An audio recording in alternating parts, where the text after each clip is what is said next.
오늘 제가 여러분과 나눌 특별히 받은 과제는 유신진화론 괜찮은가라는 것이죠. 유신진화론이 도대체 뭘까라는 것부터 이제 생각을 해보고, 아마 처음 들으신 분도 있을 거예요. 유신진화론이 뭐고 그런 거겠죠. 이게 뭘까?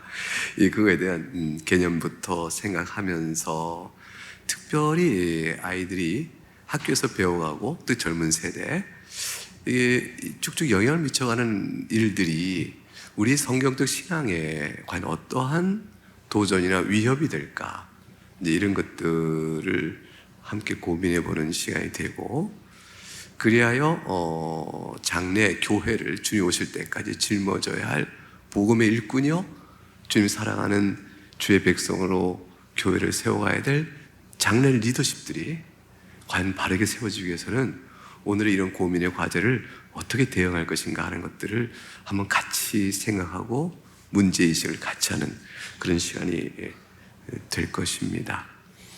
그동안에 이 주제에 대해서 관심이 있었던 없었던 오늘 저와 같이 한 시간 동안 이 이야기를 들어보는 것은 그대로 유익하니까 하나님의 창조에 관해서 말씀을 듣는다 생각하시고 잘 집중해 주시면 정말 감사하겠어요. 제가 굉장히 벅찬 마음으로 왔거든요. 여러 교회에서 기회를 주고 강연의 기회를 주지만 이상하게 오늘의 이 시간에 사직동교회 부르시면 제 마음속에 사실 가지 말아야 되는가, 다른 여러 일 때문에. 근데 꼭 오고 싶었어요. 이유는 몰라요. 그래서 제가 왔어요. 저는 그렇게 뭐 전국적 유명 강사 아니고요, 일타 강사도 아니고요. 저는 그냥 평범한 목사고, 뭐 평생 동안 합동신학대학원에서 조직신학을 가르치는 교수였던 사람에 불과합니다. 이제 지금도 제가 하는 말씀을 잘 함께 들었으면 좋겠습니다. 내용은 이렇게 전개될 거예요. 먼저 성경적 창조론은 어떤 것인가에 대한 간단한 소개, 특징을 한번 잡아주고, 우리가 다 아는 바입니다. 두 번째는 도대체 유신진화론이 뭔가 라는 개념 정리. 근데 유신진화론을 우리가 인정한다면 우리가 믿는 바의 중요 신앙의 핵심 교리에 어떤 변화가 와야 되는 것이지? 이것은 우리들은 믿는 바들 지켜가면서 유신진화론을 하나 더 얹는 것인가? 아니면 우리 신앙 자체를 근간부터 바꿔놓아야 되는 것인가? 라는 도전을 받게 될 것입니다.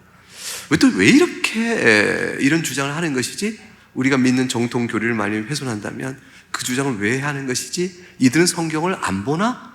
성경을 똑같이 보는데 왜? 이 질문이 나오겠죠. 웬 정통교리라는 것이 성경으로부터 비롯되어진 것이기 때문에, 그 성경 해석상에 어떤 문제가 있기 때문에 그런 것인가를 논하게 될 거예요. 그러한 배경에 저들이 왜 우리가 보는 것과 다르게 성경을 해석할까 하는 성경 해석의 이유가 있어요. 그 이유 속에 깔려있는 신학적이며 철학적 이유가 있습니다. 꼭 간단한 몇 가지만 말씀드릴 거예요. 그리고 나서 맨 마지막으로, 그렇다면 성경과 과학 또는 과학적 가설, 이 둘 사이에 어떤 것이 우리 믿음의 권위요, 우리가 신종하며 따라할 것인가 라는 것들에 대한 내용을 정리하고요. 그러고 나면은 유신진화는 결국 왜 우리와 다르게 성경에서 가르친 것과 다른 주장하는가 라는 정리를 해보고, 결론적으로 창세기 1장과 2장의 해석은 우리가 어떤 것을 받아야 되는지에 대한 간략한 요약, 그 맨 마지막 결론은 유신진화론 교회가 받으면 안 돼요. 그 얘기를 제가 말씀드리고 싶어요. 상당히 양이 많겠죠? 저희 얘기를 어떻게 한 시간 만에 다 할까? 이 숙제예요, 과제예요. 그래서 아무튼 제가 말이 평소에 빠른데 그래도 급하니까 또 빨리 할지 모르겠습니다. 그래도 우리나라 말이니까 서로 알아듣기로 하시고요. 보겠습니다. 먼저 프란시스 콜린스라는 분이 지금 여기에 잠깐요. 성경의 창조의 기초의 슬라이드가 지금 옮겨오면서 몇 장이 빠졌는데 제가 말씀드릴게요. 성경의 창조는 창세기 1장에 나와 있죠. 1장과 2장에 창조가 나와 있어요. 자, 하나님께서 누가 창조하셨죠? 하나님께서 하셨어요. 하나님께서 다른 어떤 도움을 사용하거나 빌려서 창조하셨나요? 아니죠. 그걸 어떻게 알아요? 하나님께서 창조하실 때 무엇으로 창조하셨다고 되어 있죠? 말씀을 하셨다고 했어요. 말씀을 하셨다는 말은 뭐냐면 하나님께서 창조에 직접적으로 하셨다는 거예요. 그러니까 하나님께서 천사를 먼저 만드시고 천사야 네가 가서 만들어라 이렇게 안 하셨어요. 그러니까 누구를 대리자를 세워 창조하지 않으시고 예컨대 자연을 만들고 자연아 네가 지금부터 자연 안에서 생물도 만들고 자연의 질서를 네가 구성하렴. 내가 너에게 그럴 만한 기능을 부어줬지 않니? 내가 능력과 기능을 줬으니까 네가 스스로 한번 만들어봐. 하나님 이렇게 하지 않으셨다는 거예요. 하나님 말씀으로 창조했다는 말의 의미는 아주 의미심장해요. 하나님께서 직접 아무것도 없는 데서 있으라고 말씀하심으로 있게 되어진 것이에요. 그래서 존재하게 된 모든 만물들은 그걸 있게 하시는 하나님과 사이에 다른 어떤 것으로부터의 원인이 있지 않고 하나님으로부터만 기원을 받아서 존재하는 거예요. 이게 창조주의 영광을 드러내셔요.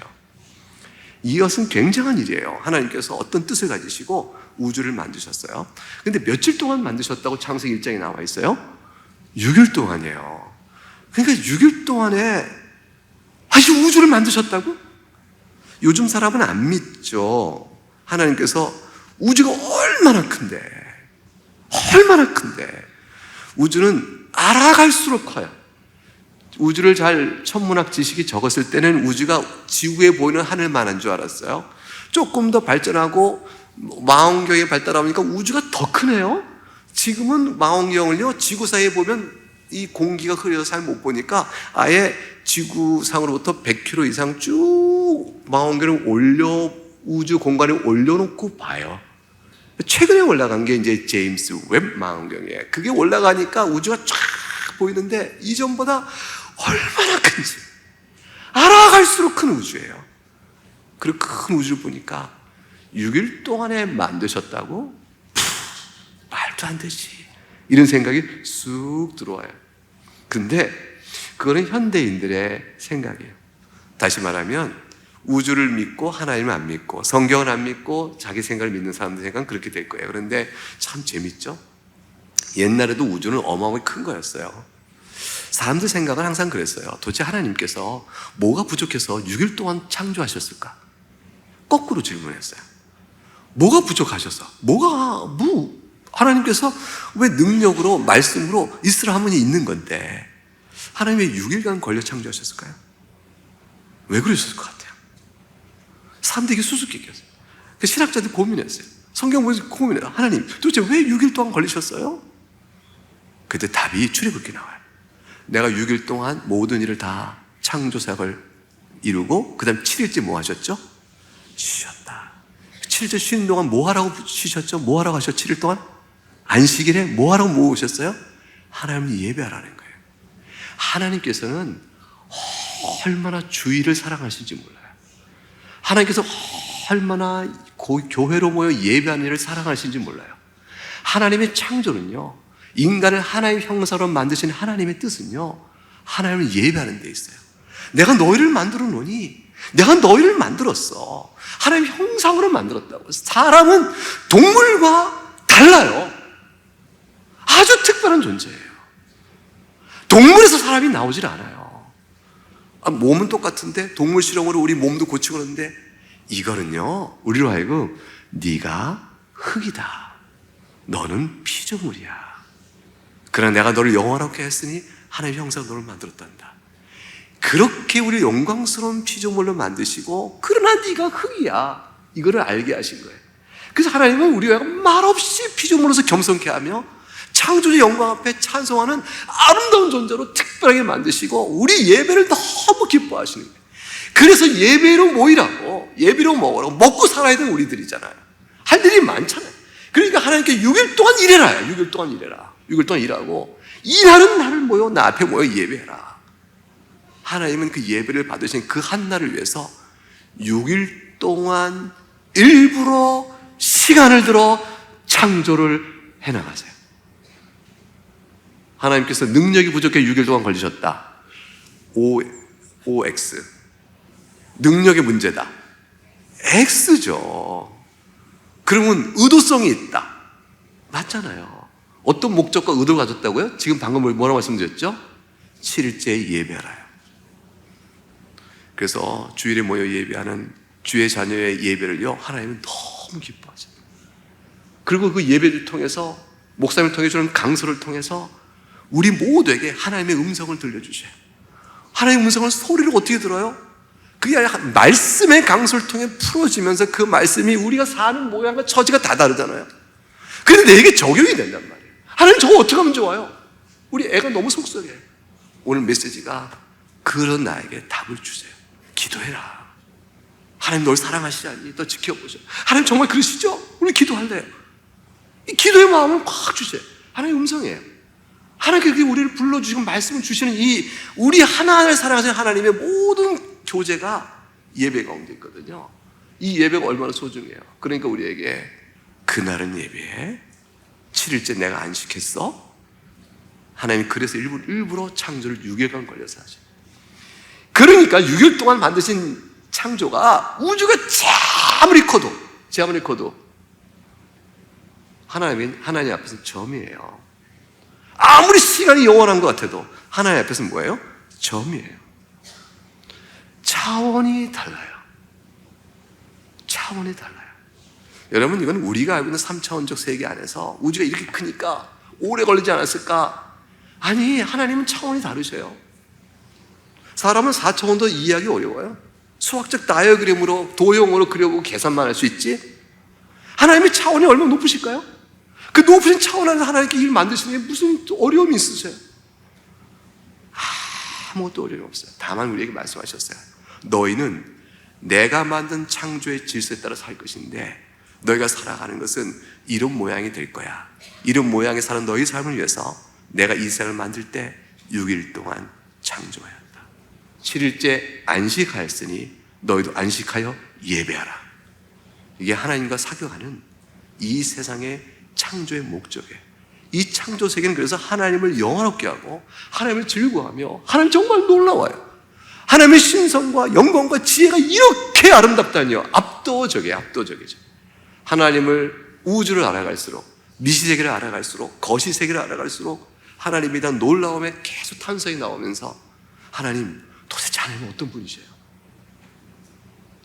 이거는 과학적 탐구 안에서 넘치는 하나님에 대한 탄성이고요, 우리 삶 속에 섭리하시는 손길을 통한 간증적 탄성은 또 우리에게 살아있잖아요. 제 기도 들으시는군요. 하나님 사랑해요. 이 고백 앞에서 한평생 예배당 문 앞에 앉아서 기도하며 죽을 때까지, 주님 보실 때까지 예배당 이 자리 내 자리야 하고 고수하고까지 있는 것, 교회를 사랑하는 마음, 그 안에 역사하시는 하나의 손길, 이거 탄성이잖아요. 우리 그렇게 살아가요. 하나님 그게 창조의 목적이었고 그 영광을 받으시는 거예요. 그래서 유신진화론을 용납하게 되면 여러분의 신앙의 이 구조가 깨지기 시작해요. 여러분이 사랑했던 그 하나님과 성경의 말씀과 복음과 교리가 깨지기 시작해요. 자, 어떻게 깨질까요? 프란시스 콜린스라는 분이 있어요. 이분은 누구냐면요, 유신진화를 주장하고 누가 반대 안 해서 주장하는 사람이에요. 대표적인 인물이신데요, 이분은 미국 국립보건원 게놈 프로젝트로 인간의 유전자 전체를 파악하고 그걸 알아내는 아주 중요한 일의 디렉터였어요. 그러니까 굉장한 과학적인 지위가 높았던 분이죠. 과학적 지위가 행정적으로 높았지만 이분의 과학 실력이 행정적으로 높은 것만큼 과학적 절대적인 아인슈타인 레벨에 있는 분은 아니에요. 근데 이분이 말이에요, 가만히 생각하니까 이분이 한 가지 놓칠 수 없던 건 뭐냐면, 사람의 몸은 동물로부터 이어져 온 게 맞지? 그러니까 진화적 과정을 통해서 단세포로부터 점점 이 세상의 모든 생명의 종류가 만들어지고 그 중에 하나가 사람인 건 맞잖아. 이런 과학적 신념은 절대 놓치지 않았어요. 그걸 확실하게 그건 믿고 있어요. 그걸 자기 신앙으로 받고 있었기 때문에 이분이 뭐라고 했냐면, 그렇다면 하나님은 계시다고 믿고 이 신앙을 지켜가려면 어떻게 하면 좋을까? 창조됐다는 말을 바꿔야겠구나. 그래서 하나님 믿되 진화론 따라 사람이 만들었다고 믿으세요. 그걸 유신진화론 또는 창조란 말을 좀 쓰고 싶으면 진화의 방식으로 창조하셨다, 이런 아이디어를 냈죠. 이분이 그걸 주장했어요. 바이오로고스라는, 바이오는 생물 그런 개념이잖아요. 로고스는 말씀이잖아요. 바이오로고스를 딱 결합시켜서 바이오로고스라는 유신진화론에 선창하고 주창하는 재단을 만들었죠. 이분이 이렇게 얘기했어요. 우주는 약 140억 년, 지금 주류 천체 물리학에서는 138억 년의 빅뱅이라고, 그 순간에 한 점으로부터 팍 에너지가 폭발하면서 우주가 지금처럼 형성됐다 생각을 해요. 물론 지금 이것은 계속 수정되고 있고 변경되고 있어요. 그리고 어쩌면 폐기될 위험도 있어요. 왜냐하면 우주가 이걸 주장했을 때보다 훨씬 복잡하고 훨씬 모르는 일이 많다는 걸 알기 시작했어요. 그 다양한 모르는 것들을 모르지만 이럴 거야 하고 가설하고 세웠던 이론이, 그 가설을 무시할 수 없는 다른 변수가 자꾸 등장하게 되니까 이건 맞아? 이런 생각이 들 정도로 지금 현대 물리학은 계속 고민 중에 있어요. 그러나 교과서적 입장은 이래요. 여러분이 자녀가 공부하고 있는 교과서는요, 138억 년의 빅뱅으로 시작됐다고 얘기해요. 그것에 얼만큼 정당성이 있는가 하는 것은 이제 영남대 물리학과 은퇴 교수님 권진혁 박사님이 좀 설명해 주실 거예요. 근데 어쨌든 프랜시스 콜린스는 이걸 그대로 믿어요. 140억 년 전에 우주가 무에서 창조됐다. 이게 굉장히 무에서 창조됐다면 너무너무 우리에게 환영적인 얘기인데, 근데 그것이 어떤 문제점이 있냐면, 그때로부터 우리도 나왔다, 이렇게 믿는 게 문제예요. 여러분 초등학교 5학년쯤 되면 교과서요, 나는 누구인가, 나는 어디로부터 왔는가, 이런 질문을 던지고 공부를 시작하는 과목이 있어요. 생각해 보세요. 인간은 무엇이며 나는 어디로부터 왔는가, 나는 누구인가, 이 질문은 어디서 다뤄줘야 돼요? 종교, 도덕, 철학, 과학, 국어, 산수가 아니라 수학? 어느 과목에 다뤄줘야 돼요? 이게 과학교과서 다뤄진다면 어떻게 생각하세요? 나는 누군가? 난 어디서 왔는가? 왜 과학이야? 왜 과학교과서 그걸 다뤄? 그럼 무슨 얘기 되죠? 결국 우주가 빅뱅부터 시작돼서 점점점 진화론적 체계하여 물질에서 생명이 탄생하고, 생명에서 점점 진화되어 나도 왔어 라고 연결을 시키는 거죠. 그래서 우주의 점으로부터 나란 존재까지 연결시키니까 결국 나는 뭐냐면 우주먼지, 인격적 존재는 우주먼지가 되어버려요. 이 유신진화론자들이 답답한 게 뭐냐면, 근데 그렇게 말하면 인간이 동물과 다른 독특성, 영혼의 문제, 윤리와 양심, 이것도 도대체 설명이 안 되는데, 진화론자가 제일 어려운 게 그거거든요. 양심이 도대체 왜 있냐? 진화론자가 그게 어려워요. 진화 심리학, 진화 윤리학 연구하지만 설명이 어려워요. 그래서 기껏 설명하는 게 뭐냐면, 이타적인 사랑이 오히려 내 종족 본식에 도움이 돼, 그러니까 하는 행위가 습득되어진 거야 라는 식으로 설명하는데, 그게 맞아요? 그러니까 이 부분 때문에 어려움을 겪게 돼요. 그러나 교과서는 유신진화론에 유신도 안 붙죠. 자연주의적 진화론으로 쫙 가르쳐요. 여러분의 자녀들이 배우고 있는 거죠. 그게 과학의 권위로 되어지면서 이분이 뭐라 했냐면, 이 콜린스가, 근데 그걸 이제 받아들이면서 한 가지만 안 받아들인 거예요. 뭐냐면, 인간은 독특성이 있는 거는 하나님이 특별한 섭리가 있다고 믿자, 요거 생각해요. 그런데 이 얘기를 해요. 인간이 이렇게 되는 동안에 하나님은 절대 자연 질서 안에 개입하지 않으셨어. 자연 스스로가 오늘 우리를 만든 거야. 그 초자연적 3번을 보시면 진화와 자연 선택의 과정으로, 4번에 보면 어떤 특별한 초연적 간섭이 없이, 즉 하나님이 간섭하지 않은 채. 그 5번 보세요. 5번 한번 읽어보세요. 시작. 사람은 이러한 과정의 부분이며 위대한 유일원들과 공통조상을 함께한다. 여러분의 할아버지 할머니는 누구실까요? 네. 저기 올라가게 되면 지금 저기 자연사 박물관에 이렇게 있는 그 유인원이 우리의 조상이라 하는 거죠. 자, 그렇게 되면 질문이 나오잖아요. 근데 콜린스 박사님, 성경에 보면 아담과 하와는 어떻게 되는 거죠? 하나님께서 흙으로 아담을 만드시고 하와는 아담의 갈빗대로 만드셨다고 했는데, 그러면 최초의 인간은 아담과 하와뿐인데 아담과 하와의 생물학적 엄마 아빠가 있다고요? 아담과 하와의 엄마 아빠가 있다고요? 말이 안 되잖아요. 성경은 안 맞잖아요. 그럼 뭐라고 얘기할까요? 콜린스, 엄마 아빠가 있어요. 그 아담과 하와가 최초 인류가 아니에요? 원래 이렇게 동물로부터 진화된 많은 인간들이 있는데, 그 인간들이 사십동교회 지금 5.15에 참석한 사람 수만큼 많아졌다고 쳐봐요. 이 집단은 부산의 나머지 다른 사람들과 특별히 하나님이 사랑하셔서 너희 모든 집단은 나와 특별히 언약을 맺자 해서 여러분에게 특별한 관계를 맺어간다면 여러분이 아담과 하와라는 상징적 두 인물로 대표되고 있는 거죠. 아담과 하와는 상징적 대표예요. 실제 두 역사로 존재한 개인 인물이 아니다 이렇게 되는 거죠. 그건 좀 너무 심한 거 아니에요? 그때 그렇다면 이렇게 얘기해볼까? 이렇게 많은데 이 중에서 두 사람만 딱 뽑아서 아담과 하와로 이름 짓자. 그리고 너희가 이 전체를 대표하는 거야 라고 한다면 어떨까?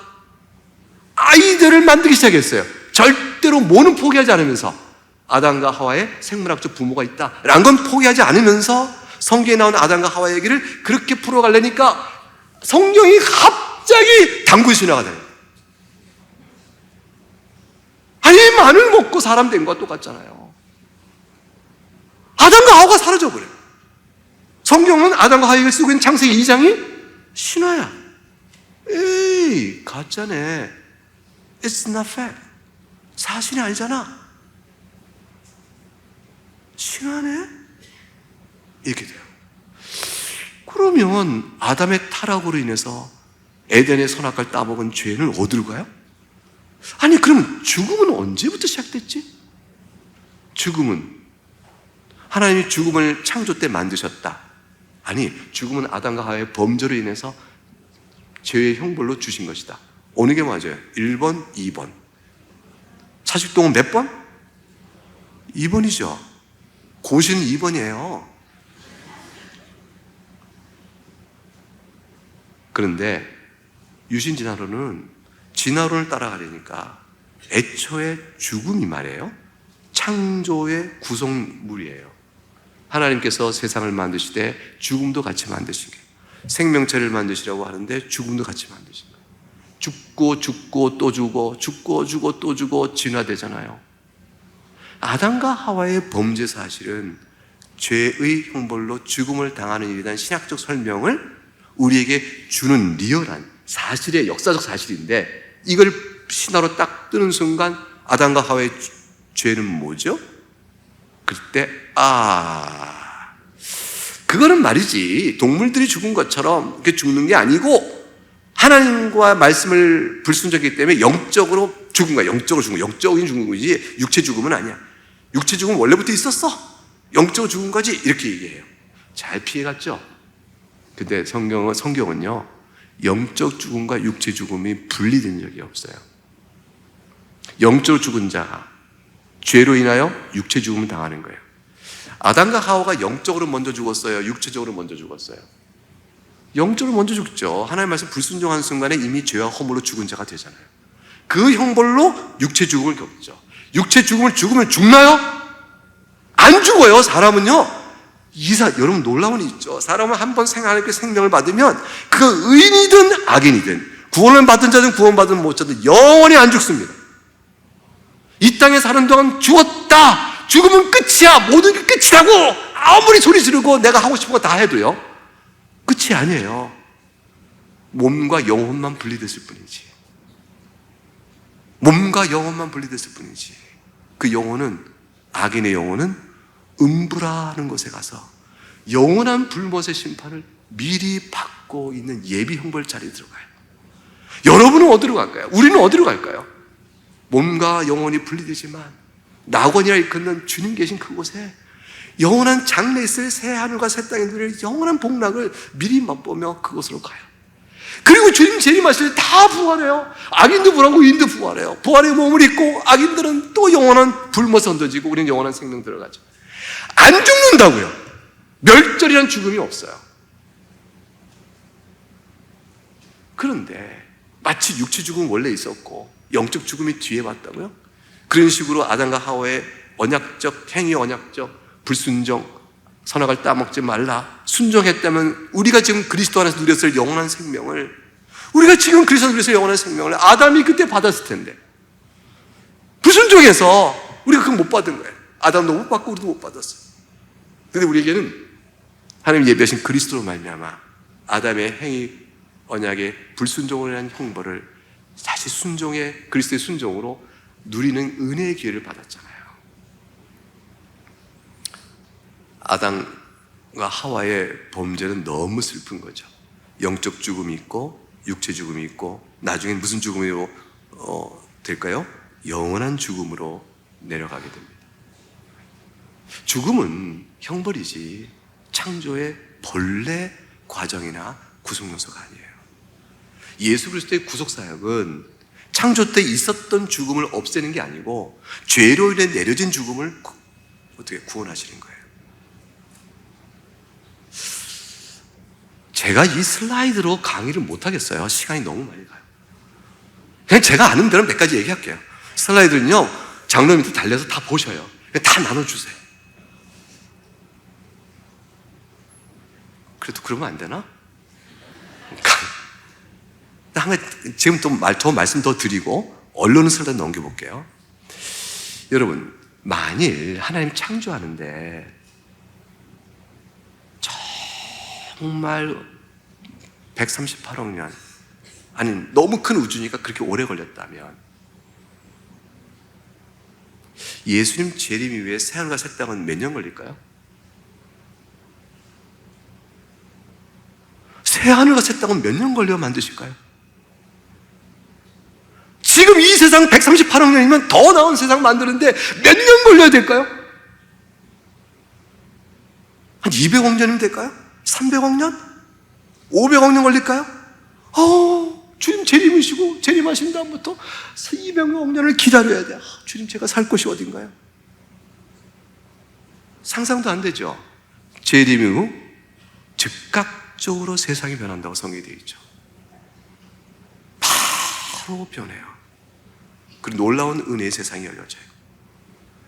하나님께서는 즉각적으로 세상을 새롭게 하시는 분이지 능력이 부족하시지 않으세요. 그와 같은 모든 새하늘과 새 땅을 생각해 보세요. 부활은 몸만 부활해요? 아니면 영적으로만 부활해요? 몸도 같이 부활하죠. 왜 그래요? 부활은 뭐를 이긴 거죠? 사망을 이긴 거죠. 죽음의 권세를 이기신 게 부활이잖아요. 죽음이 영적 죽음이면 그걸 이겼으면 영적으로만 부활해야지. 근데 우린 지금 이미 영적으로 부활한 자잖아요. 중생의 은혜를 입고 이미 다시는 둘째 사망이 없는 자로 살아있잖아요. 우리는 죄와 허물로 죽은 자였으나 이제는 그리스도 말미암아 성령의 은혜로 다시 살아난 새 생명을 받은 자란 말이에요. 우리는 이미 영적으로 살아난 자예요. 우리에게 약속된 이 땅에서의 육체 죽음을 겪고 새로운 부활의 때를 기다린 자고, 우리에게 육체 죽음은 형벌의 죽음이 아니에요. 이미 그리스도 안에 있는 자의 육체 죽음은 형벌의 죽음이 아니라 안식의 죽음이요, 약속된 새로운 부활의 몸을 바라보는 과정상에 들어가는 죽음일 뿐이에요. 우리 죽음은요, 형벌의 죽음이 아니에요. 신자의 죽음은 형벌의 죽음이 아니에요. 약속된 영생의 그 길로 들어가는 과정일 뿐이에요. 하나님께서 성도의 죽음을 아주 귀하게 보셔요. 우리의 몸은 안식한다고 그러지 멸망 가운데 들어간다고 하지 않아요. 성도의 죽음으로 육체는 안식한다. 왜 안식일까요? 몸은 썩고 있는데 주의 보호와 섭리의 손길 가운데서 우리의 몸을 새롭게 입힐 몸을 예비하고 있기 때문에, 사실은 우리는 이 땅에 쓰는 이 몸은 썩을지언정 나에게 주어질 몸은 새로 예비되어 있어서, 그래서 우리 몸은 안식하고 있다라고 신학적으로 설명하지 우리가 멸망받았다 설명하지 않아요. 이게 우리가 은혜야. 이 모든 것들은 예수 그 중심적 구원 사역을 잘 설명해. 이 모든 것들 출발은 뭐냐면 아담의 죄로 인해 형벌로 죽음이 왔다는 사실과 맞물려요. 아담 한 사람의 죄로 인해 모든 사람이 사망 권세를 있던 것처럼 또 한 사람 그리스도를 말미암아 많은 사람들이 믿음으로 의롭다함을 받았으니 우리에게는 이제 생명이 주어진 것이라. 그래서 아담과 그리스도는요 1대1의 대표성을 갖는 언약적 관계의 중요한 대비가 되어져요. 아담은 우리에게 생물학적 조상이요 언약적 조상으로 딱 섰는데 그가 실패하자 그의 실패한 모든 형벌이 내 것이 되었듯이, 이제 그리스도를 말미암아 내가 믿음으로 연합되었으니 그리스도의 대표로, 언약적 대표로, 은혜 언약의 대표자인 그리스도를 말미암아 내가 사는 거란 말이에요. 이런 아담과 그리스도의 관계가 깨져버리잖아요. 아담이 왜 생물학적 조상이 따로 있어요? 유전진화론은 너무 단순해. 어떤 단순하냐면 진화를 믿어도 너무 믿었어요. 여러분, 앞으로 이어지는 위원회에서 준비한 강의 안에서요, 생물학적으로 진화가 안 돼요 라는 걸 설명해 줄 거예요. 화학적으로 안 돼요 설명할 거예요. 그게 왜 안 되냐면요, 돌연변이가요, 사람의 사람됨을 결정하는 핵심적인 DNA에서는 안 일어나요. 출현적이고 부분적에서 일어나요. 그리고요, 그냥 이렇게 생각해 보세요. 물고기가 왜 물 밖으로 나오려고 그래요? 여러분, 물 속에 들어가고 싶어서 살래. 난 물 속에서 살래. 여러분, 딸이 엄마 난 인어공주가 너무 좋아, 난 물속에 살래 라고 물속에 들어가서 자꾸 물속에 살려고 그러면 어떻게 해? 꺼내오죠. 이 녀석아 죽어, 이 녀석아 죽어, 이 녀석아 죽어. 끊을 거 아니에요.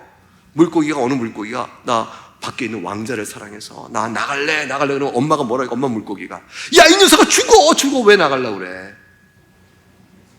물고기가 제일 좋은 곳은 어딜까요? 물. 근데 걔가 왜 밖으로 나가서 진화하려고 그럴까요? 소위 진화론자면 갑자기 바퀴 동경에 대해서 아주 상식적이고 아주 그냥 평범하고 아주 어린아이가 물어볼 수 있는 거예요. 선생님, 근데 왜 물고기가 밖으로 나가려고 그래요? 그게 뭐가 좋아서요? 이상한데요. 나가야 진화가 되잖아요. 나갈 수밖에 없단다. 왜요? 여러분, 이거는 아주 간단하고 무식한 질문 같고 어린아이 질문 같은데 진화론의 맥이에요. 맥. 종류대로 하나님께서 만드셨어요. 개는 1000년, 만년을 지나도 개는 개죠. 다양한 개가 있지만, 이 얘기는 제가 다 할 게 아니에요. 지금 이렇게 하면 안 되고요. 이런 분들이 이제 하우드 반틸, 이분은요 너무 슬픈 사람이에요. 이분은 신앙 배경이 네덜란드 개혁파의 아들이에요. 그러니까 고신의 아들이라고 생각하면 돼요. 어릴 때부터 고신 교단에서 잘 자라서 많은 사람의 사랑과 격려를 받고 공부를 잘해서 물리학과 교수가 돼서 칼빈 대학, 더치 리폼드, 그러니까 네덜란드 개혁파 사람들이 미시간에 와서 학교를 세웠어요. 그게 칼빈 대학이요. 제가 공부한 칼빈 신학교예요. 그게 세워서 온 전통이 있고 참 유망해요. 제가 가보니까 학교가 교세는 그렇게 않거든요. 왜 이렇게 도서관이나 어떤 학문적 축적이 큰지 너무 부러웠어요. 그런데 그 고신의 아들이, 네덜란드 개혁파의 아들이, 이분이 유신지단자로 바뀌어요. 이분은 뭐냐면 진화론을 믿은 거죠. 물리학과 교수다 보니까 천체 물리를 본 거죠. 우주가 너무 크다. 138억 년 전에 빛이 온 걸 우리가 안다. 10억 년의 빛을 봤다. 그러니까 6일은 말이 안 되지. 이게 하는 거죠. 여러분, 창조 때로부터 지금까지 역사는요, 아담 때로부터 족보상으로 역사 기간이 나와요. 아담 때로부터, 아담을 누가복음에 나가면 위로 올라가면 아담이 있고 그대로 하나님이시라, 이렇게 누가복음 족보가 쭉 거슬러 올라가잖아요. 그럼 그 족보에 모든 사람이 다 이름이 있었을까? 아니면 족보 사이에 빠진 이름이 있을까? 빠진 이름이 있죠. 중요한 인물들만 썼을 거 아니에요. 그렇잖아요. 저희 집안의 족보에 제 이름은 빠질 거예요. 시원치 않아서. 근데 저희 아들이나 저희 할아버지 훌륭한 분들이 많으니까 저는 건너뛸 수 있겠죠. 그래서 족보는요, 그 족보의 수의 나이를 다 합친 것보다 훨씬 긴 역사를 말해요. 맞아요. 그럴 가능성이 얼마든지 있죠. 근데 제가 볼 때 그 족보가 10만 년 뛸까요? 15만 년 뛸까요? 만 년을 뛰어 족보를 기록할까요? 그 세대 간격을 몇 세대를 뛰어넘어서 족보가 기록될까요? 그렇게 많이 안 뛰는 법이에요. 우리나라 따지면 단군이 있었느니라, 그리고 김병훈이 있었느니라, 이렇게 뛰어요? 그렇게 족보가 되면 족보 자체가 성립이 안 돼요. 누가 보면 아담부터 올라가는 쭉 이 족보의 계승은 하나님 창조 때로부터 역사가 그렇게 길지 않겠다. 근데 우리의 문제는 창조했을 때 어떤 상태를 창조하셨을까? 이 큰 우주를 만드셨겠죠. 아담이 하나님 만드셔서 흙으로 빚은 다음에 생기로 생명이 딱 됐어요. 생명이라는 것은 생물, 살아있는 존재가 됐다는 뜻이에요. 동물들도 생명이 되는 거죠. 사는 존재가 되는 거예요. 그래서 생기를 받아서 이렇게 아담이 됐어요. 이 생기랑 하나님 호흡을 부는 생기는 참 특별해요. 다른 동물에게는 없는 창조의 과정이에요. 이거는 아마도 영혼을 부어주실 것이다 라고 생각해요. 그래서 흙과 생기를 합쳐서 우리가 몸과 영혼으로 구성된 인간의 특별성을 보여주는 장면으로 해석을 합니다. 이건 뭐 개혁파의 표준적 해석이에요. 그런데 아담이 이렇게 탁 눈을 떴어요. 밤이 됐네요. 하늘을 봤어요. 별을 몇 개 봤을까요? 아담이 본 별은 뭐가 있었을까? 달 하나? 아니 별 뭘 봤을까? 별 몇 개 봤을까? 밤하늘에 꽉 찬 별을 봤을 것이다. 아니면 별을 하나도 못 봤을 것이다. 어떻게 됐을까요? 밤하늘에 별이 꽉 찼겠죠. 아담은 찬양을 하게 되죠. 놀라운 영광, 하나님의 능력을 찬양하게 되죠. 그게 아담의 처음 지었을 때의 거룩함과 의로움과 진리로 죄 없이 흠 없이 깨끗한 상태로 지음받은 아담의 존귀하면서 우러나는 하나님과의 교제예요. 찬양을 이렇게 하는 거죠. 참 아름다운 별. 그것은 뭘 의미하냐면 처음부터 우주의 별들은 빛이 아담에게 닿았다는 거예요. 10억 년 떨어진 별빛이 아담이 보려면 10억 년 지나서 볼 수 있잖아요. 그렇지 않았다. 처음부터 다 닿았다. 하나님은 완성된 우주를 쭉 만드신 거예요. 아담은 몇 살로 만들어졌을까요?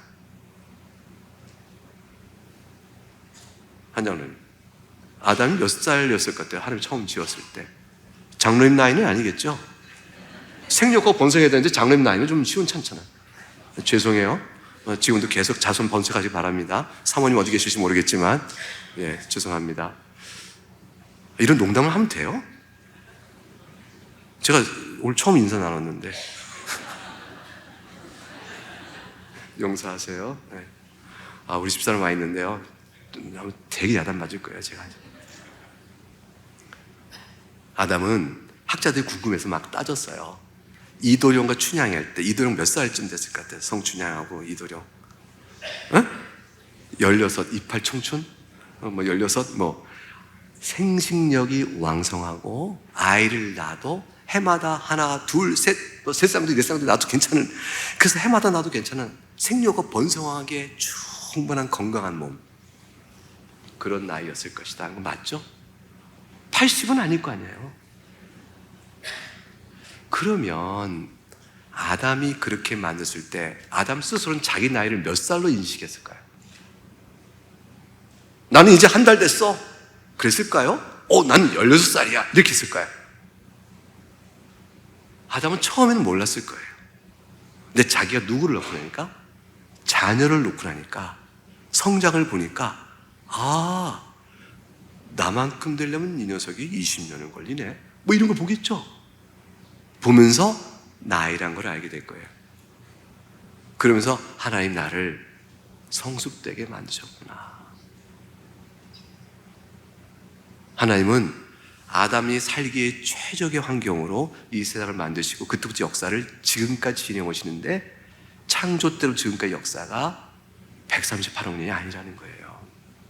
우리에게 신비는 뭐냐면 그 큰 우주, 이 놀라운 거시세계나 미시세계, 원자, 그 안에 전자, 이 놀라운 세계를 하나님이 그냥 왜 한순간에 만드시고 6일 동안 걸리셨냐는 게 한 가지 질문이었고, 또 하나는 그걸 만드신 하나님이 시간 걸릴 이유가 없다는 사실에 대한 겸손한 인정이에요. 우주는 1. 여행가라고 만드셨다. 2.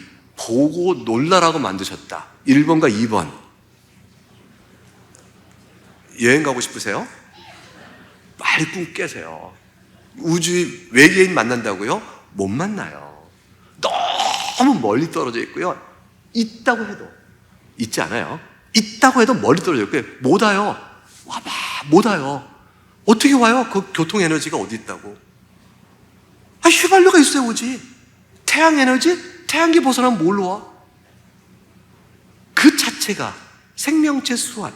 안 돼요. 그 너무 멀어요. 그러니까 외계는 상상이지 실제 없어요. 없는데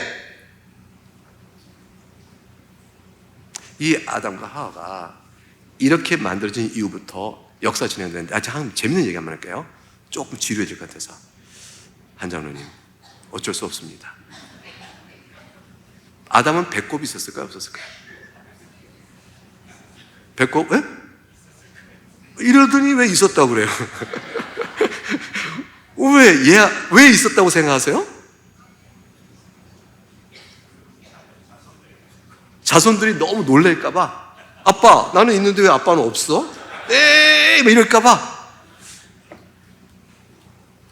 뭐 그럴 수 있을 거예요. 그래서 하나님께서 아담아, 너의 자식들이 너를 놀릴 걸 생각해서 너를 이상해 볼까봐 내가 일부러 너는 태는 없지만, 탯줄은 필요 없지만 일부러 만들어뒀다. 뽕 한 구멍을 뚫어줬을까요? 그럴 수도 있겠죠. 하나님께서 지혜롭게 배려해서. 근데 반대로 없는 상태로 만들 수도 있지 않겠어요? 아빠는 왜 없어? 하나님 만드셨어. 우리는 하나님 만드신 자들이란다. 우리는 동물에부터 진화되어 온 게 아니야. 그랬다면 탯줄이 왜 없어요? 배꼽이 왜 없어요? 그게 아니야. 우리는 하나님 만드셨단다. 아마도 없었을 것 같아요. 이거는 뭐 성경에 없는 이야기니까 생각을 한번 해보셔요. 우주는 경이로움을 느끼라고 만드신 거예요. 거시 세계나 미시 세계나. 아니, 건국대 정성호 교수님이 뭐라면, 교수님이 물 한 잔에 담겨있는 물 분자의 수가 우주 전체의 별수보다 많아요. 내가 농담하지, 우주가 얼마나, 그 별이 얼마나 많은데. 그랬더니 진짜예요. 그분은 분자 생물학을 하고 시스템 생물학을 한 분인데, 미시세계는요 너무 커요. 아니 교수님, 미시세계는 너무 작아요 그래야지, 미시세계는 너무 커요가 말이 돼요? 아니에요. 들여다보면요 너무 큰 세계 열려있대요. 쳐다보면 너무 큰 것처럼 미세계를 들여다보면 너무 크대요. 역설이죠. 모든 것들은 하나님의 창조의 경이로움을 찬송하라고 말씀하시는 거예요. 우리 보고 여행하라고 하는 것이 아니에요. 여행 못해요. 그래서 우리는 하나님을 그의 권능과 지혜를 찬양하면서 그 크신 하나님 앞에, 하나님의 형상을 지음받은 자가 죄를 범하여 하나님을 대적하니 내가 하나님께 받을 형벌이 어떠하겠는가? 내 인생이 어떠하겠는가? 하나님 앞에 어떻게 살아야겠는가? 하나님 우리를 부르시는 거예요. 그리고 내가 내 아들을 내어주어 너를 구원했다는 이 복음적 사실 앞에서 우리로 하여금 하나님의 영광 돌리며 살게 만드시는 거예요. 하나님 그걸 너무 기뻐하세요. 하나님 정말 우리처럼 작은 하나를 구원하는 일을 그렇게 크신 하나님이 그렇게 기뻐하실 수가 없어요. 이거는 하나님의 사랑 그 자체는 답이 아니에요. 하나님의 사랑을 가늠해 보셔요. 가치 있는 걸 사랑해야 사랑인가요? 정말 무가치한데 그렇게 사랑하시니 하나님의 사랑이 얼마나 커요? 저희 집사람이 저한테 하나님의 사랑을 일깨워준 예가 있었어요. 당신 좀 성숙해라. 예, 알았습니다. 왜 이렇게 잘 성숙하지 않냐? 원래 사모는 목사를 미성숙하다고 얘기해요. 근데 이런 얘기가 하더라고요. 오래된 책꽂이에 책을 딱 피면, 책이 오랫동안 안 보고 내가 알렉슨 딱 피면 거기에 깨알같이 작은 하얀 색깔의 벌레, 책벌레 같은 게 싹 하나 있어요. 그런 거 본 적 있으세요? 그걸 딱 보면서 그런 책벌레보다도 못한 인간이 이 크신 하나님 앞에 은혜 구원을 받았거늘. 비유를 그렇게 하네. 우와. 그 순간에 절절하게 다가오더라고요. 오랜 책에 조그만 색깔 띠신 벌레 하나 같은 것보다 못한 내가 하나님이 큰 사랑을 입었구나. 그 크신 하나님을 어디서 바라보고 알아요? 성경을 통해 알아요. 그래서 성경을 통해 드러나는 하나님의 창조세계 영광을 통해서 아는 거죠. 그래서 이 하워드 벤틸 얘기가 됐죠. 고신의 아들. 이 하워드 벤틸이 다 넘어갈 거예요. 염려하지 마세요. 다 넘어가요. 이렇게가 넘어가도 되나? 막 진도 이렇게 뛰어? 뭐 어떻게 할 수 없죠. 감사합니다가 나왔네. 너무 좋죠. 감사합니다. 눈이 확 뜨죠. 조금 올라가야죠.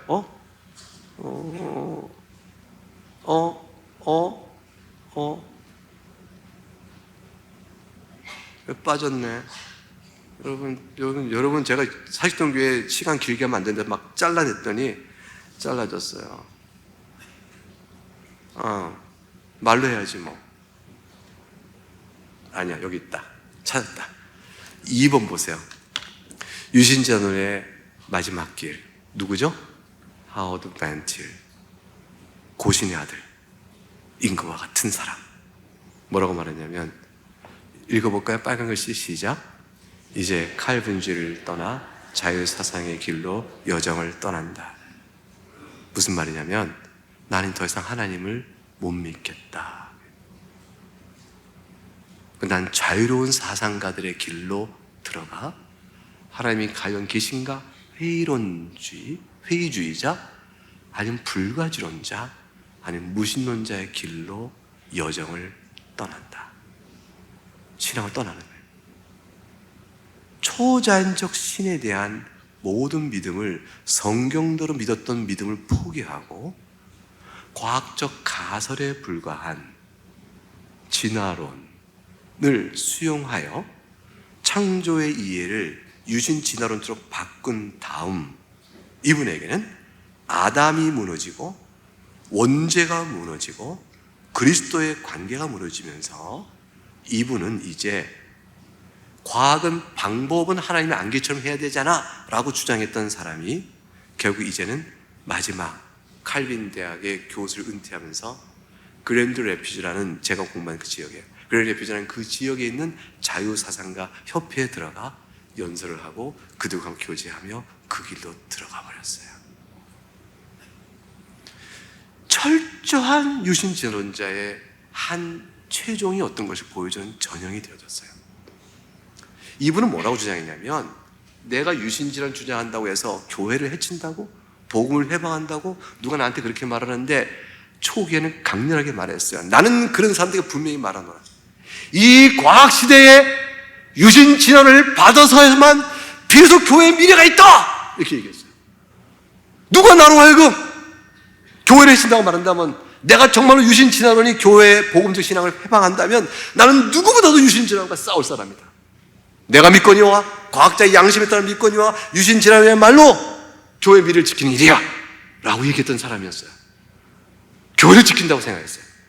이분이 이렇게 얘기했죠. 여러분 밑에 둘째 줄에 뭐라고 있죠? 반틸은 그 다음에 어떤 이상한 말이 나왔어요. 어떤 거죠? 방법론적 자연주의. 이게 뭐냐면요, 과학자가 실험실에서 연구할 때 자연주의, 즉 하나님이 안 계시다면 자연주의예요. 하나님이 계시다면 유신주의, 유신론이 되겠죠. 하나님이 안 계시다고 생각하면서 과학 실험을 해야 하고 과학 연구를 해야지, 하나님이 계시다고 이걸 연구하면 과학이냐? 종교활동이지? 라고 해서 모든 과학적 활동은 하나님이 없다고 배제하고 해야 돼 라는 걸 주장하는 게 방법론적 자연주의예요. 맞는 얘기 아니에요. 실험하는데 실험 레포트에다가 화학물질 A와 B와 C를 넣고 몇 도로 해놓고 그 다음에 어떻게 물리적 모든 작용을 주면 그 다음에 합성물이 생기는 뭐가 나옵니다. 보고를 딱 쓰는데 근데 잠깐 기도가 들어가야 돼요 라고 과학 레포트 쓰면은 과학 잡지에서 인정할까요? 과학은 어떤 영향을 주길래 이렇게 될 거 아니에요. 기도가 어떤 영향을 주길래 이럴 거 아니에요. 그러니까 기도는 안 들어가고 당시 믿는 신앙의 신념은 빼고 과학 연구를 하니까 방법론적 자연주의가 맞잖아요. 맞죠. 그런데 여기에 굉장히 위험성이 있어요. 뭐냐면 내가 기독교인 과학자예요. 연구를 하는데 물질에서는 생명이 안 나와. 내가 있는 화학적 지식으로는 물질의 화학적 합성이 생명체의 DNA와 같은 합성을 이루지를 못해. 이거는 화학적으로 벽이 너무 커. 불가능이야. 이걸 내가 알았어. 절감을 해요. 그러면 나는 뭐라고 고백하죠? 하나님이 생명을 만드셨구나. 이 고백해 나가는 내 신앙에 이 과학적 연구가 방해가 돼요? 방해되지 않아요? 방해 안 돼요. 오히려 과학적 연구는 하나님을 더 말해주는 것으로 내가 계속 다른 사람이 말할 수가 있어요. 그래서 이 만드신 만물 속에 보여진 하나님의 신성과 영광과 그 능력이 우리를 참나게 만든다는 것을 과학적으로 또 발견하게 되는 거예요. 그런데 방문후 자연주의가 되면 막 모르는 게 나오잖아요. 안 된다는 판단이 과학적 양심에 따라 되어지잖아요. 그럼 뭐가 하냐면 그 판단을 치우라는 거죠. 그런 판단하면 안 돼. 왜 안 된다고 생각해? 지금 모를 뿐이지 반드시 돼. 이러한 전제를 요구받아요. 그래서 물질 생명이 안 나와요. 과학적 양심상 과학자 그런 말 하면 안 되지. 물질 생명이 나온다는 전제를 갖고 그거 될 거야. 지금 모를 뿐이야. 그 돼. 지금 모를 뿐이야. 그 돼. 이렇게 계속 연구를 하고 계속 레포트를 이렇게 써나가야지. 이게 요구받는 거예요. 그래서 모든 과학 보고서는 진화론적으로 쓰게 돼 있어요. 현재 이렇게 되어 있는 것은 진화론적으로 이런 의미가 있다. 현재 못 풀고 있는 문제는 장래 풀 가능성을 준다. 진화론적 함의를 항상 결론에 붙여야 돼요. 반대 함의를 놓으면 인정을 못 받는 거예요. 이게 바보는 자연주의에 담겨있는 함정이 거기에 있어요. 처음부터 하나님을 빼버린 과학 연구의 가설. 이렇게 되는 거죠. 왜 진화론을 자꾸 가설이라고 할까요? 제가 입증되지 않았기 때문에. 근데 프란시스 콜린스 아까 말한 분은 진화를 뭐라고 하냐면 중력 법칙처럼 확실한 이론이다 얘기해요. 너무 과장했어요. 그렇게 그냥 말하면 안 되죠. 중력 법칙처럼 확실한 이론이라니 진화론이 아니라니까. 생물진화도 아니고 그것도 아니에요. 유신진화론은 자연주의 과학주의에 굴복되게 만들어요. 유신의 파괴를 경계해야 됩니다. 왜 유신진화론자인데 예수를 계속 믿는다고 말하는 사람들이 많을까? 태생적으로 그런데요. 첫 번째, 유신진화론자들의 강연 대상 그리고 설득 대상은 1. 예수를 안 믿는 사람들이다. 2. 현재 교회 다니고 예수 믿는 사람들이다. 1번과 2번 누굴까요? 2번이에요. 유신주한테 뭐라고 말했어요? 진화론을 받아들여야 교회 복음을 내년 다음 세대에 지킨다고 그랬어요. 그러면 이 진화론을 가진 유신주란 갖고 누구를 전도해야 돼요?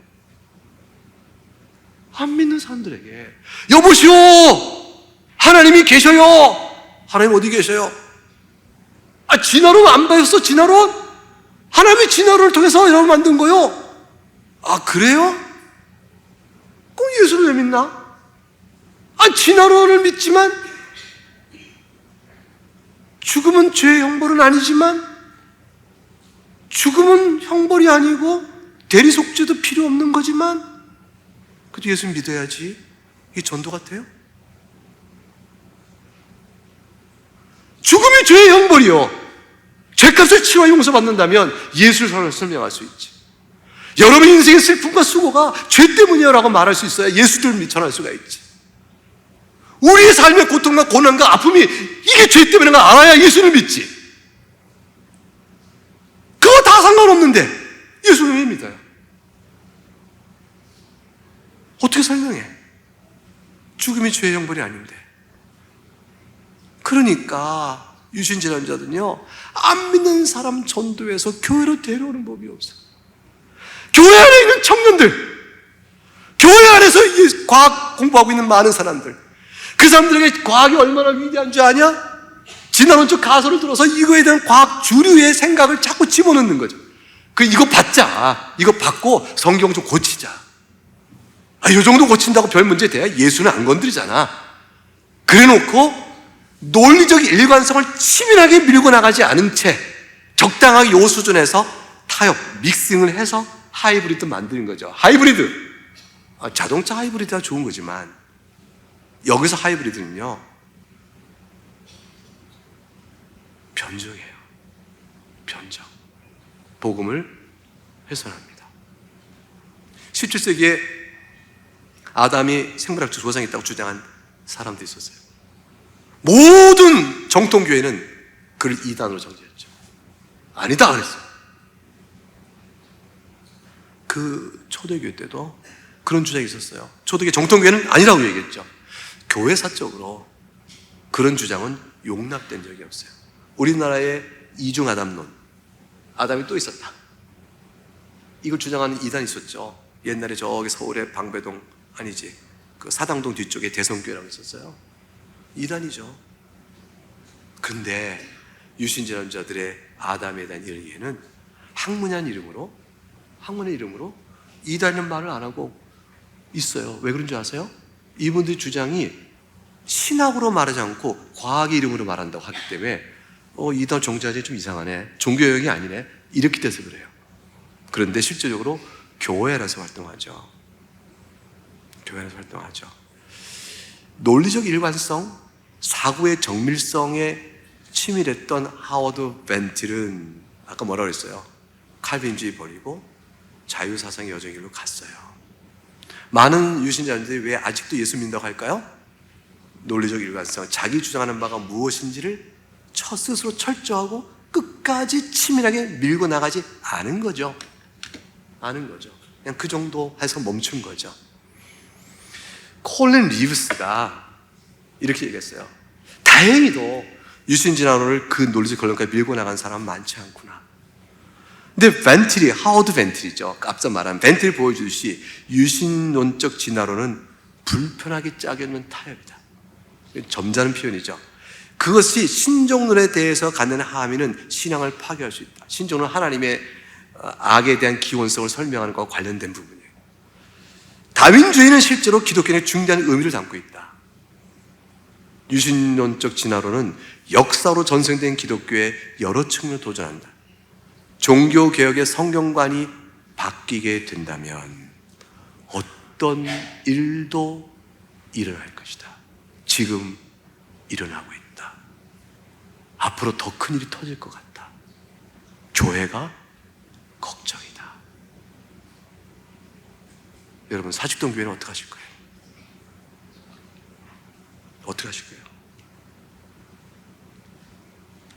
어떻게 하실래요? 성경 버리실래요? 여러분, 여기 제가 성경에 관한 얘기를 다 써놨는데 그냥 이거 다 설명 못하고 가서 속상하긴 한데, 저 말고 뒤에 또 강사들 계속 오시니까 다 얘기해 주실 거예요. 믿고 가요. 유신진화론자들이 제일 흔하게 말한 사람을 미혹시키는 모델이 하나가 있어요. 상보 모델이에요. 성경과 과학은 영역이 다르지 않냐. 과학과 종교가 서로 다른 관점에서 서로 같은 현실을 설명하고 있는 거야. 경쟁하는 게 보완적이라고. 종교는 왜 사는가를 설명하고 과학은 어떻게 된 건지를 설명하는 것이니까 서로 보완적이야.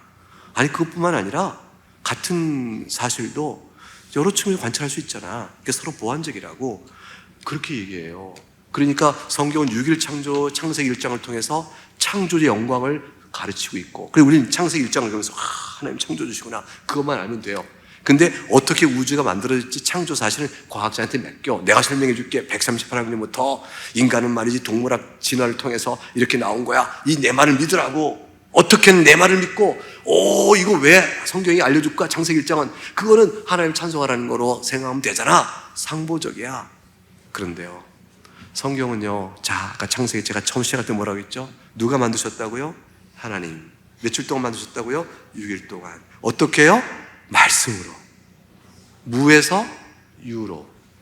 이 모든 것들은 다 창조에 관한 육하 원칙에 따른 설명을 조목조목 주고 있어요.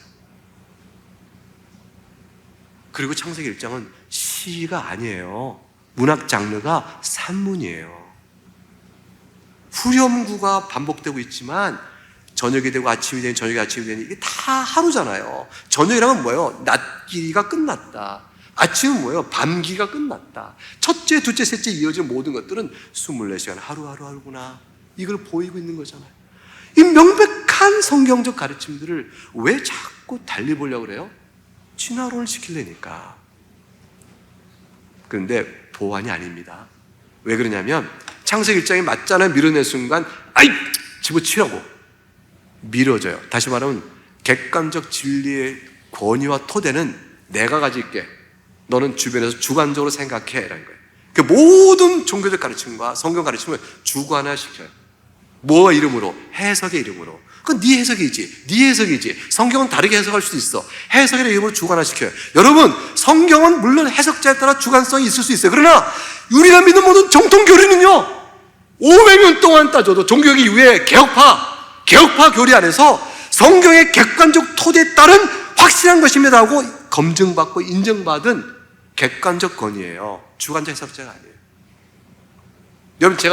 여러분, 아담은요 원죄가 없습니다. 우리는 원죄가 있지 않아요. 예수님을 믿는다고 해서 죄 대리속죄가 아니에요. 예수님은 훌륭하게 사신 분이니까 그분의 모범적 사랑을 따라 배우자고요. 우리도 서로 사랑합시다. 예수를 사랑한 것처럼 예수는 우리의 사랑의 스승이에요. 이렇게만 제가 설교한다면 그거는요 개혁파의 표준적 성경 해석의 객관적 권위를 근본적으로 도전하는 이단이 되는 거예요. 그게 이단이죠. 여러분이 용납할 수가 없는 이단이잖아요. 성경은 해석이지만 주관성의 사사로운 해석을 극복하는 해석이 있어요. 그게 우리의 표준신앙 문서에 따른 기초예요. 그거는 객관성 있는 성경 해석이에요. 그래서 성경을 주관화시키고 과학이 맞다. 과학은 소중하죠. 근데 가설은 검증돼요. 누구에서? 기독교 과학자에서 계속 검증받아야 하는 것이죠. 제가 이제 마지막 한 가지만 더 갈 거예요. 이제 창세기 1장 왜 역사적으로 봐야 돼 이런 건 다 신학 논증이니까 지나가기로 하고요. 이 사람 얼굴 한번 보여드릴게요.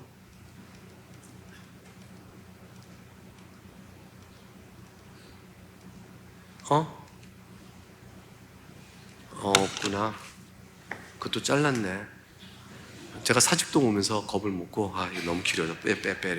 뺐더니 이게 축약법이라고 그래요. 원래 가져왔던 건 좀 더 길어요. 근데 거기 누구 얼굴이냐면 찰스 다윈이라는 사람의 얼굴이 있어요. 종의 기원을 쓴 진화론의 현대적 태도죠. 현대 사상을 지배해온 세속주의의 반기독교적인 기독교 성경적 가르침이 많이 어긋난 3명의 위대한 사상가가 있어요. 그 중에 한 사람이 찰스 다윈이고 또 한 사람이 칼 막스예요. 또 한 사람이 프로이드예요. 프로이드는 지금도 정신심리, 상담심리, 의학에서 고전적으로 배워가는 기초적 과정에 다 포함돼요. 그리고 칼 막스는 지금도 그 정치 이데올로기를 실험하고 있고 역사적으로 이 실험하고 있는 몇 개 국가가 남아있어요. 그런데 처음에는 칼 막스가 제일이라고 생각했어요. 현대사상을 지배하는 힘과 위력으로 드러났으니까. 근데 지금은 아니라고 생각해요. 죽었어요. 프로이드가 인간의 심리와 의식세계를 가장 설명한다고 했어요. 이제는 과거의 하나예요. 왜 그러냐면 지금은 뇌물리학적, 뇌생리학적, 의학적 접근으로 약물 치료가 되기 시작하면서 프로이드 설명이 굳이 필요치 않은 일들이 벌어지기 시작했어요. 그런데 이 모든 것들에도 불구하고 여전히 위력의 위력을 맹위를 떨치고 있는 게 뭐냐면 찰스 다윈의 진화론이에요.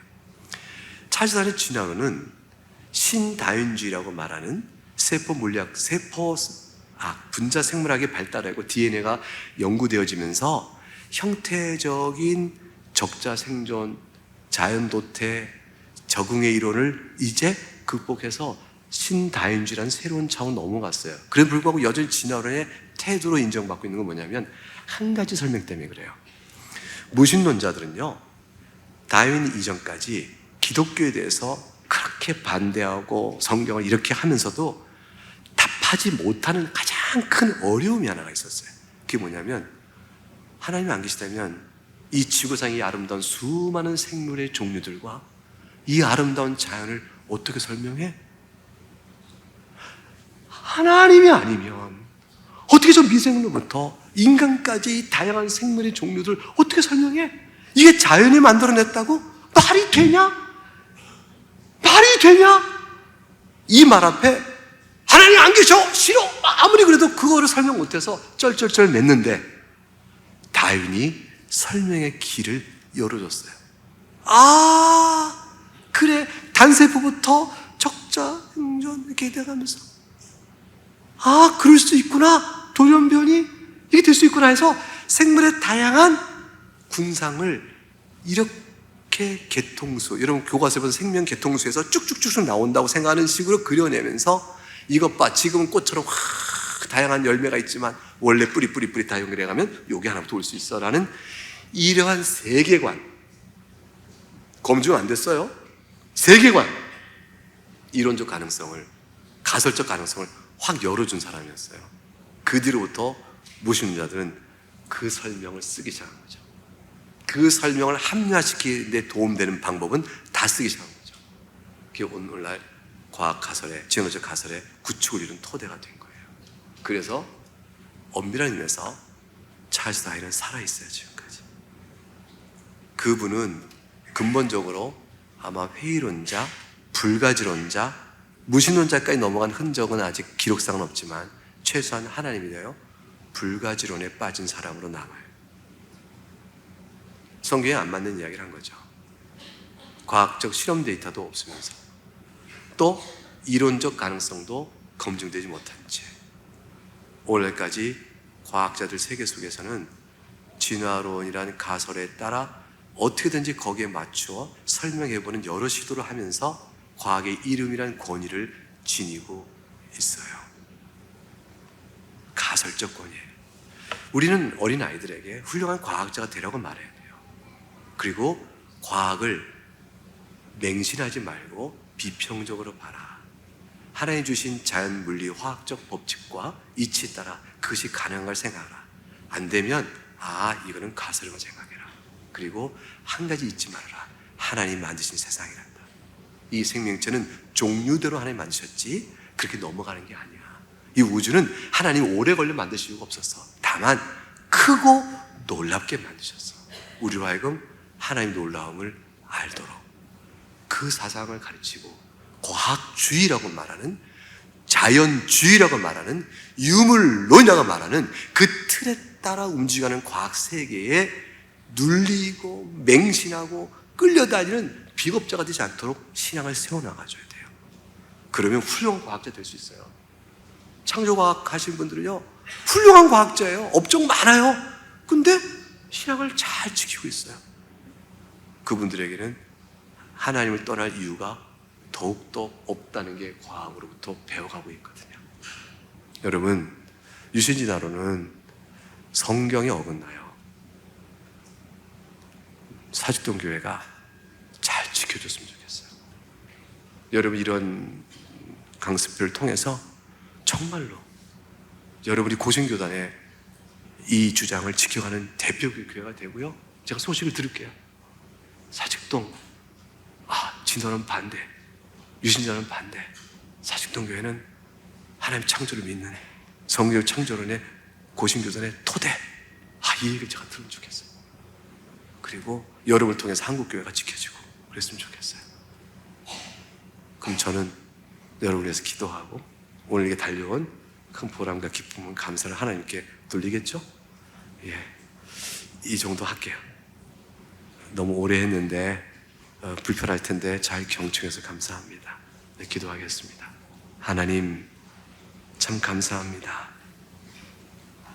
하나님의 성경적 창조를 믿는 것은 복음을 믿는 것이요, 그것은 우리가 성경에 기록된 모든 이적적 사실이 과학과 어긋나더라도 하나님 하신 일을 믿는 것과 똑같은 것인데, 물을 포도주로 만드시고 죽은 나사를 살리시고 홍해를 갈라 바닷물을 벽으로 세워 이스라엘 백성을 건너게 하셨던 하나님의 놀라운 간섭과 섭리, 이 능력의 역사, 이것도 성경에 기록된 도 믿는 우리가 어찌 성경의 창조를 그대로 받지 못한 채 불확실한 가설로 따른 진화론에 따라 성경의 중요 정통 교리를 훼손하며 이렇게 우리의 믿음과 그리스도 안에 있는 구속의 사건까지 흔들리게 할 수 있겠습니까? 이 시대에 우리의 믿음을 굳건히 지키게 하시고 훌륭한 과학자를 잘 양성해내서 우리의 올바른 믿음과 성경적 가르침을 주오실 때까지 지켜가는 교회적 사명을 잘 감당하도록 사직동교회를 붙들어 주시고 복을 내려 주시옵소서. 예수 그리스도 이름으로 기도합나이다. 아멘.